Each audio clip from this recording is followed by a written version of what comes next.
Hey guys, so I'm basically gonna start doing this where I just sit in the car and talk to you about a topic regarding nutrition, weightlifting, or just medical. So today I'm gonna start with the subject that is very commonly asked, and I still have no idea how we're in 2018 and it's still too hard to figure out. And that is and when I say building muscle, I don't mean bulking and just gaining weight in general. I mean specifically building muscle mass. So first of all, I'd like to say that I've just so first things first, I would like to go over some myths regarding building muscle. And number one, that is you need to eat a hell lot of food muscle, and that is not correct. And also that you need a lot of protein to build muscle, that is also incorrect. You don't need steroids to build muscle. You do need really big, like competition big. But for the general public, if you want to just look good, feel good, be stronger and stuff, then you don't need to go that. Anyway, some of building muscle is related to your genetics, but don't take that for granted, because you can always do something about it. So just because you don't have building muscle, that doesn't mean that you can't build muscle. Some people just build muscle easier than others. Some people just do it faster. Some people just find it harder to do. But that doesn't mean anything. It doesn't work hard. And I've always said this before, and I will always say this again: hard work beats genetics, it beats luck, it beats everything. If you're the hardest worker in the room, you're always going to be in the room. So don't give a lot of attention to what you can change, and focus on what you can change. So don't just sit in your room and cry because you don't have genetics. You can't do anything about that. What you can do is you work your ass off, and you can build that muscle you've always wanted. So instead of just wasting time thinking about what you can change, use that time and focus on what you can change. Of course, that can be applied to anything in life, but I just wanted to set a foundation to base this presentation-ish on. So I think the introduction. Now let's move on to building muscle in specific.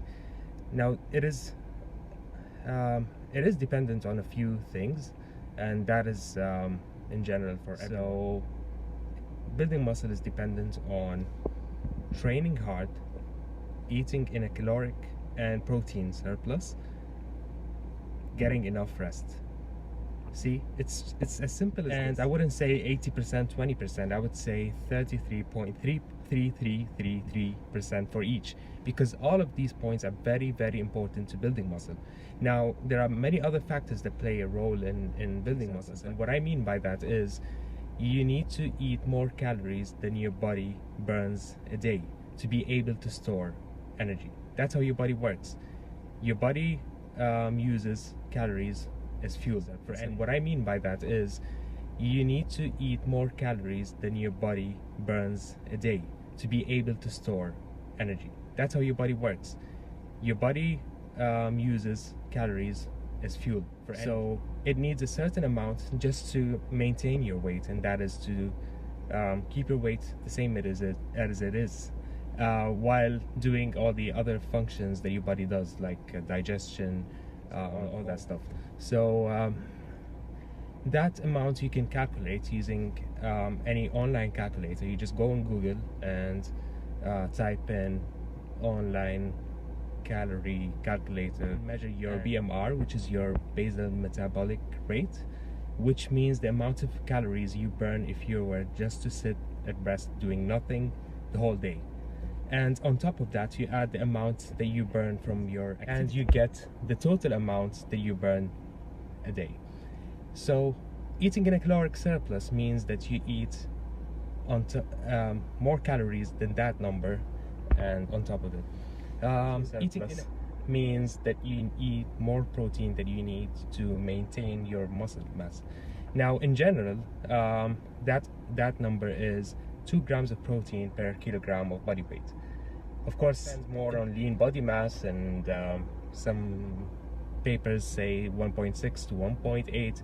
I say just to be on the safe side, consume 2 grams of protein per kilogram of body weight, and you'll be fine. 2 grams of protein per kilogram of body weight and a caloric surplus. That's what you need to do. Then you'll ask, where should the rest of the calories come from? The rest of the calories should be enough fat. Make sure that your hormones are perfectly well to be able to build muscle, and at the same time enough carbohydrates to give you energy to work out.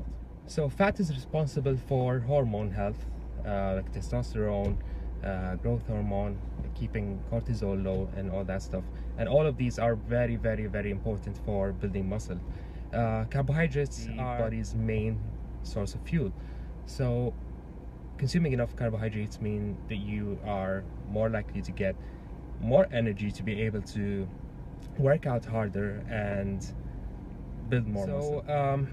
A general rule would be, so let's say that your calories to be in a surplus is 3,000 calories, and let's say that you weigh 100 kilos, so 2 grams of protein.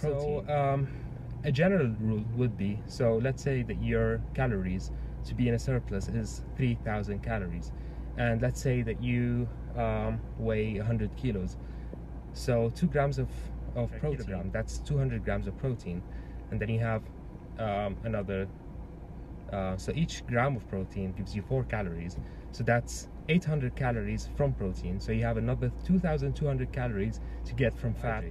Now, to be on the safe side from consuming fat, to make sure that is adequate for hormone health, is around 0.8 to 0.9 grams of fat per kilogram. So that would be around 80 to 90 grams of fat to be consumed every day.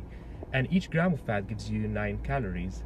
So if you do the math, and whatever is left from your calories, you assign to carbohydrates. Each gram of carbohydrates gives you 4 calories. So whatever number of calories is left when you get the protein and fat, you need that by 4, and you consume that much in carbohydrates. So that is it for nutrition. For weightlifting, of course, this is a very, very broad subject, and I am gonna keep it as simple as possible. It depends on your level of experience in training. So what is considered to be hard work for an advanced lifter is not the same as a beginner lifter. So I can't really just go on and say do chest and buys every 2 days for everyone. So in general, what you need to do is, in general, that's for everyone, you should work out hard enough to be able to feel the pump in your muscle, to be able, you shouldn't feel sore. You don't have to feel sore, actually. You could feel sore if you, it's really the person and the way you train, but you should train hard enough to be able to give your muscles a reason to grow. It's just as simple as that. So you just work out in a way that you give your muscles a challenge, that they think that, oh wow, this is too much for us now. We need to grow to be able to lift that much of weight.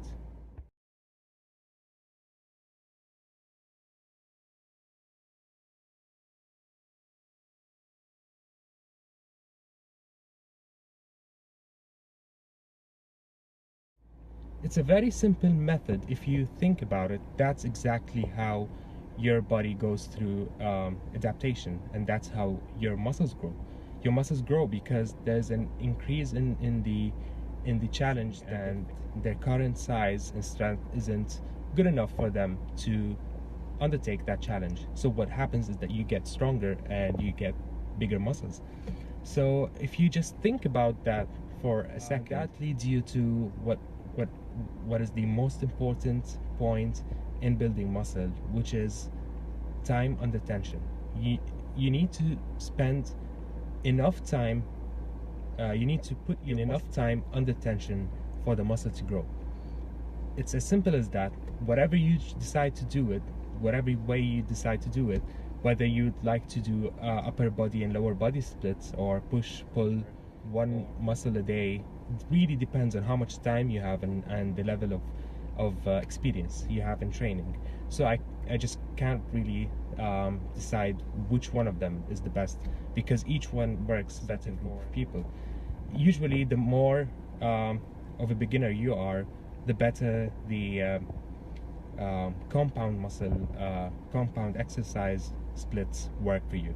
So like or upper body, lower body, focusing more on the bigger lifts like squats, deadlifts, bench press, military press, pull-ups, push-ups, barbell rows, all that kind of stuff that uses more than one muscle work better for beginners and people looking for strength. If you're looking for size when you're very advanced, you need to isolate the muscles. And when I say that, I mean using exercises to focus on the muscles without using much of other muscles. Like for example, biceps concentration curls.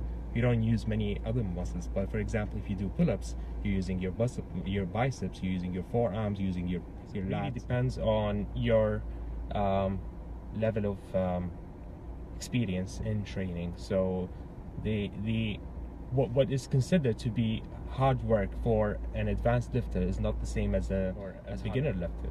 So I can't really just go on and say do chest and bis every 2 days for everyone. So in general, what you need to do is, in general, that's for everyone, you should work out hard enough to be able to feel the pump in your muscle, to be able, you shouldn't feel sore. You don't have to feel sore, actually. You could feel sore if you, it's really the person and the way you train, but you should train hard enough to be able to give your muscles a reason to grow. It's just as simple as that. So you just work out in a way that you give your muscles a challenge, that they think that, oh wow, this is too much for us now. We need to grow to be able to lift that much of weight. One other thing you need to keep in mind when you're training is that you always need to keep on changing. You don't want your body to get used to the routine of training, and when that happens, you don't get much benefit. Even if your weights are going up, even if your lifts are going up, you feel like you're getting stronger, but your body does get adapted very easily. So what you need to do is changing constantly, just shuffling things around, number of sets, splits, changing them around, the number of supersets, drop sets, triple sets, giant sets, mess around with the tempo, mess around with the amount of rest you get between each set. You do your thing, just keep on changing. Don't get yourself used to a certain routine. Now, okay, so also when it comes to training, you need to choose the best weight for the exercise you're doing. This is something that I always stress on. Do not go too heavy, do not go too light. You need to choose the weight which is the heaviest weight you can do for the amount of reps that you're gonna do right form. Please keep that in mind. I could just write a book about this sentence right here. The highest amount of weight for the amount of reps you're gonna do at the right form. That's how you choose the right weight. So let's say you're gonna do 10 reps of bench press. If you choose a weight that you can do for 20 reps easily and you do them for 10, you're not challenging yourself. At the same time, if you choose a weight for 5 reps and you try to do it for 10 reps, you're either gonna fail or you're just gonna end up doing it with a bad form, and that is not gonna give you the proper results. So form, tension, time, and changing things around. Those 3 parts are very, very important when it comes to training to be able to build enough muscle. The last point is rest. Now, I'm sure you've heard this many times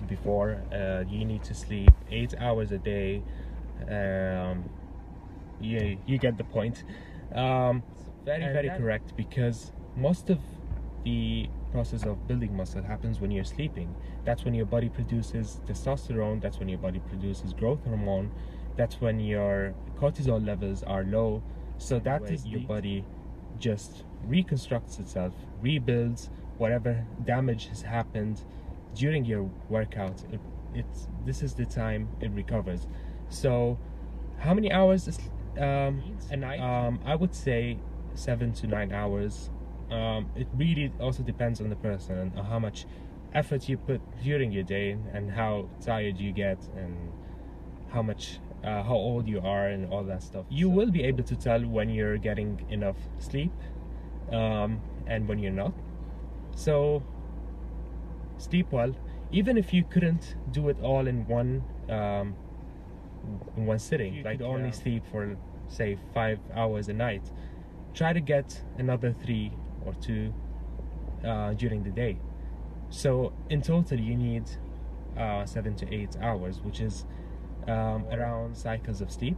If each cycle was 1.5 hours, around 1.5 hours, then 4 to 5 cycles will ensure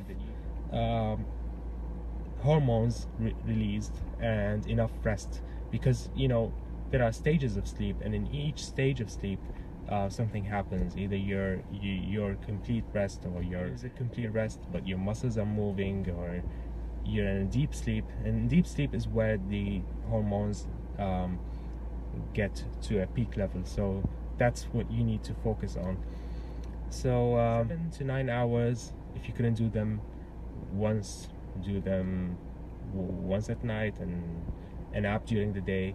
So that is a very, very important part that I see often neglected when people talk about building muscle. Honestly, I've once read this article that said that sleep is the natural steroid, and I believe so, because if I were a supplement, okay, and I told you that this supplement gives you good mood, gives you a lot of rest, builds muscle for you, increases your growth hormone, increases your testosterone, I could sell that supplement for like 1,000 dirhams. That would be the best supplement in the market. But you know what? We get that naturally. No money, nothing. It's right there, sleep, and we just neglect it. Do not neglect your sleep. Sleep well, get enough rest, and let your body recover and build the muscle you've always wanted. When it comes to rest between sets, also that is dependent on your level of experience, and it's also dependent on your goal. So if your goal is to build muscle, around 60 to 90 seconds of rest between each set is good enough for you to recover your central nervous system, get focused again, and get the blood flowing in your muscles to be able to go for your next lift. If you're training for strength, that could be 90 to 120 seconds. If you're training for fat loss, then I always go and even rest a second.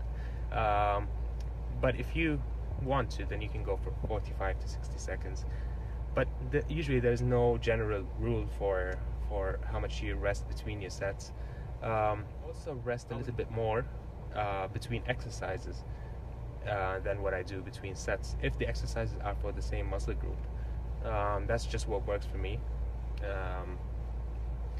And yeah, so building muscle depends on the way you eat, the way you train, the way you rest. There's one more thing that plays a role in building muscle, and that is supplements. Now, supplements are called in Arabic مكملات غذائية, because they only complete your nutrition. They are not something that is magical. They don't build muscle for you if you just sit at home. That's something I always tell people. Do not expect magical results from supplements if you don't put in the work. If you do put in the work, then the supplements will not disappoint you. And to be able to build muscle, you need, like I told you before, that you need enough. If that is hard to get from chicken, eggs, and all that boring crap, then it is an efficient way to use a whey protein supplement, because whey protein is very good tasting, either chocolate, vanilla, strawberry, whatever, and it's actually cost effective. If you look at the long term, it does cost less to if you compare 1 gram of protein per whey protein to 1 gram of protein per chicken, eggs, whatever, then you are getting the value that you're paying for, especially with all the added amino acids and perhaps maybe creatine, vitamins, etc. So yeah, whey protein is a great way to spend less money and time on getting the amount of protein that you need to be able to build muscle. It's not magic, it's just a way to get your protein. If you decide to get your protein from chicken, from eggs, from beef, from fish, whatever, it doesn't make a difference. You don't really need whey protein. But if that was not easy for you, then you can use whey protein to make that easier for you. Another really important and really good supplement for building muscle, and I've always said this before many times about creatine. Creatine is the best supplement in the market. It's probably what is called the legal steroid, because creatine is available in beef and lamb in a very small amount, but it's not enough to give you the results that you can get if you use 5 grams of creatine monohydrate, preferably on an empty stomach with some source of carbohydrates. That will be very good for building muscle and strength. Basically what creatine does is, now there's a lot of myths such as, oh, it gets you bloated, all you gain is just water weight, but the human body is almost 75% water weight anyway, so even your muscles are like 90% water, so that really doesn't make any sense to me. But what creatine does is that it draws nutrients into the muscle and gives the muscle ATP, energy. So if you were to sell me that supplement and you tell me that it's something that brings all the nutrition that you're eating inside the muscle and gives you energy, then of course I'm gonna buy it. And that's what it really does. It's great for building muscle and for stuff. If you were to sell me that supplement and you tell me that it's something that brings all the nutrition that you're eating inside the muscle and gives you energy, then of course I'm gonna buy it. And that's what it really does. It's great for building muscle and for stuff. Another supplement that works well for building muscle is a pre-workout. Now, not everyone needs a pre-workout, but if you need that extra push in the gym, something to give you more focus, more strength, more energy to work out, especially after working or studying the whole day, then a good pre-workout can give you that push you need. So I personally am addicted to pre-workouts, and I'm not even ashamed of it, because you can be addicted to cocaine, to other stuff, so at least I'm addicted to the good stuff. I can't work out without Cymex Explode. If you want a very good whey protein made from pure whey isolates and hydrolysates, the purest forms of whey protein and the best quality, then you can use my code. Honestly, hands down, and I'm not saying this because Cymex is my sponsor, but this is the best pre-workout I've ever used in my life. And I'm saying this when I've tried Jack 3D, the original formula. Working out, you feel like you're a god. Then when you're done working out, you're just dead. So honestly, Explode by Cymex is the best thing you can use at the moment. If you want a very good whey protein made from pure whey isolates and hydrolysates, the purest forms of whey protein and the best quality, then you can use my code Ali SMX on www.cymex-me.com protein in the market, and you can get 15% off using this code. As for creatine, you can either buy creatine monohydrate in its simple form, also from Cymex. It's already mixed with some glucose and some other amino acids in the form of Creaplex, which is another supplement I really like from Cymex. So what you can do is go on the website, check them out, and if you think they can help you goal to building muscle, then go for it. They're not magic, nothing is magic in this industry, but they will really help you. If you guys have any questions about building muscle, I hope that I've covered almost every topic related to it, including supplements, creatine myths, sleep importance, and all that stuff. If you have any questions, just DM me, and if you have any suggestions for other topics from all my experiences, both in training, nutrition, and medicine, just DM me, and I'll see you guys next time. Take care.